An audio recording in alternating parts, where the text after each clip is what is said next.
എല്ലാവർക്കും എൻ്റെ നമസ്കാരം. ഞാൻ അബീസാണ്. Let's read the news with അബീസിലേക്ക് നിങ്ങൾ ഓരോരുത്തരെയും സ്വാഗതം ചെയ്യുന്നു. ഇന്ന് ഫെബ്രുവരി 17 ചൊവ്വാഴ്ച. ഇന്നത്തെ പ്രധാന തലക്കെട്ടുകൾ നമുക്ക് ഓടിച്ചു നോക്കാം. യുവതീ പ്രവേശ പുനഃപരിശോധന സുപ്രീം കോടതിയിൽ വാദം ഏപ്രിൽ 7 മുതൽ നടക്കും. കോടതിയിൽ നിലപാട് ഉറപ്പിച്ച് പറയാതെ സംസ്ഥാന സർക്കാർ എന്നൊക്കെയാണ് പുനഃപരിശോധന ഹർജികളെ പിന്തുണച്ച് കേന്ദ്രം. അതായത് യുവതീ പ്രവേശനം സംബന്ധിച്ച് ഉള്ള സർക്കാരിൻ്റെ തീരുമാനം അറിയിക്കുക എന്നുള്ളതാണ് ഈ പ്രസക്തമായ കാര്യം. രണ്ടാമത്തത് SIR, ഈ വോട്ടർ പട്ടിക നമ്മുടെ പലർക്കും സ്ഥിരമായി വോട്ട് ചെയ്തുകൊണ്ടിരുന്നവർക്ക് വോട്ടർ പട്ടികയിൽ ഇല്ലാത്ത ഒരു സാഹചര്യം ഉണ്ടായിരുന്നു. ഏതാണ്ട് 10-20 ലക്ഷത്തിനടുത്ത ആളുകൾ ഇപ്പോൾ പുറത്ത് നിൽക്കുകയാണ്. അതിൽ ഏതാണ്ട് 14 ലക്ഷം പേർ തിരിച്ച് വോട്ടർ പട്ടികയിലേക്ക് എത്തും എന്നുള്ളതാണ്. അതിൻ്റെ പിന്നിൽ എന്തെല്ലാം ഈ 14 ലക്ഷം പേരും ചുമ്മാ എത്തിയതല്ല, അവർ രക്ഷയായി പോയി ഇവരുടെ കാര്യങ്ങളൊക്കെ തെളിയിച്ച് വലിയ പാടായിരുന്നു.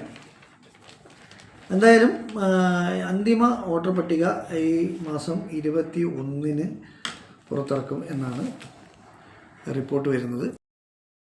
4 വർഷ ബിരുദ ഇൻറ്റേൺഷിപ്പിന് ഫീസ് പരാതി ഈടാക്കുന്നത് 12,000 രൂപ വരെ. സംസ്ഥാനത്തെ 4 വർഷ ബിരുദ പ്രോഗ്രാം വിദ്യാർത്ഥികളിൽ നിന്ന് ഇൻറ്റേൺഷിപ്പിൻ്റെ പേരിൽ നിർബന്ധിത ഫീസ് ഈടാക്കുന്നതിന് പിന്നിൽ അഴിമതി എന്ന് ആരോപണം. കേരളത്തിൽ 1ാമത് വൈഷ്ണവ് JEE മെയിൻ ആദ്യ സെക്ഷൻ. FDDI എൻട്രൻസ് ഭാവി ഡിസൈൻ ചെയ്യാം. അപേക്ഷ ഏപ്രിൽ 20 വരെ.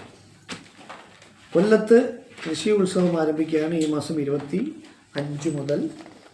ആശ്രമ മൈതാനിയിലാണ്.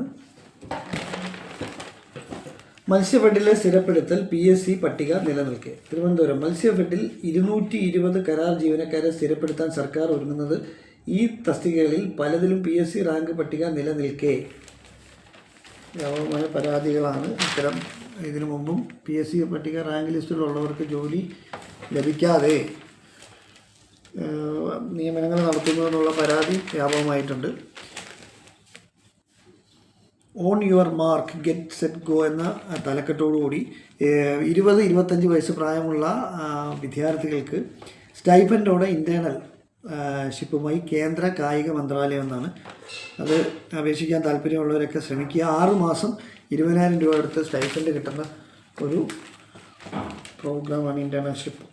അത് എല്ലാവരും ഒന്ന് ശ്രമിക്കുക. അപ്പോൾ ഇന്നത്തെ വാർത്ത ഇവിടെ ഞാൻ അവസാനിപ്പിക്കുകയാണ്. എല്ലാവർക്കും നല്ലൊരു ദിവസം ആശംസിക്കുന്നു. നിങ്ങൾക്ക് വാർത്ത ചാനൽ ഇഷ്ടപ്പെട്ടുവെങ്കിൽ let's read the news with Abees എന്ന യൂട്യൂബ് ചാനൽ സബ്സ്ക്രൈബ് ചെയ്യണം. നാളെ കാണാം.